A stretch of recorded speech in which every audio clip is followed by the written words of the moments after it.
Hello， 係我 Rich Harvest 嘅 Steven。事隔1年咧，我哋終於翻到嚟我之前買呢一笪地。咁依家我帶你睇下呢間屋咩景環。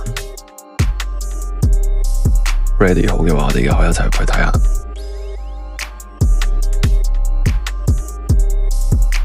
你睇下上一年我哋4月2號買翻嚟嘅呢一笪地，呢一度都係花花草草。對比下依家，我哋基本上將呢間屋嘅主體咧就快咁樣去起好。應該用到1至2個月嘅時間，就會將呢個屋頂封上。咁我哋而家入去間屋度睇下。咁對上一次我哋嚟影呢個地方呢，就係1月24號左右。你睇下，其實經過咗2個月嘅時間，可以見得出我哋嘅進度呢，其實都算幾快。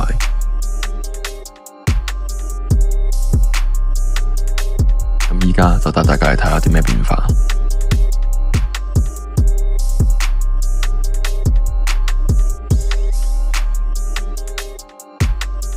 咁基本上已經將2樓嘅地板結構咧都整好，睇落嚟咧都非常之穩固。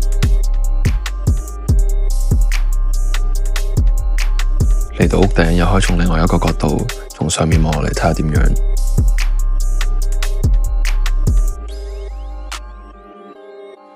今次係我嚟過咁多次以嚟咧天氣最好嘅一次。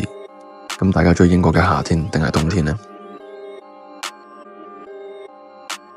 咁我哋本身間屋嘅 setting 咧，係喺呢個2樓嘅樓底，將來會有4米高，所以咧身處2樓嗰陣會感受到一個好強嘅空間感，而且我哋間屋嘅屋頂咧係平嘅，就唔會好似旁邊間屋嗰啲係斜嘅，咁樣嘅話高度咧就唔會因為屋頂傾斜咧而受到影響。經過我哋2個月嘅努力，你哋都可以睇到呢間屋嘅進度咧，其實已經非常之快，但係比我哋預期嘅完工時間咧都仲係慢咗少少。我哋當時係希望4月底可以將呢間屋起好，但我哋一開始開工嘅時間比預期遲。我哋呢間屋應該可以喺6月底7月初嘅時候就可以完工，並且可以將內部都裝修好。到時候帶你哋過去睇下呢一個究極完成品。下次見，拜拜。